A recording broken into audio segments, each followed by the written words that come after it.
He is bored yoxsa he is boring? Siz də elə fikirləşirsiniz ki, he is boring demək səhvdir. Əslində isə hər iki cümlə doğrudur. Sadəcə olaraq aralarında məna fərqləri var. Gəlin birlikdə baxaq. Əgər bir şeydən bezmisinizsə, sıxılmısınızsa, o zaman to be bored ifadəsindən istifadə etməlisiniz.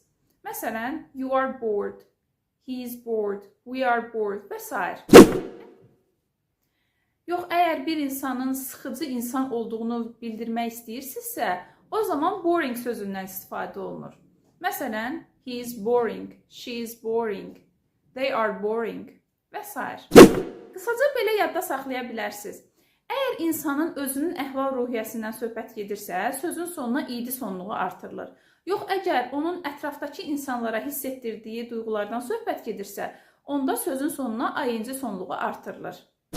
Bu cür izahlı videoların davamı üçün məni izləməyi unutmayın. Növbəti videoda görüşərik.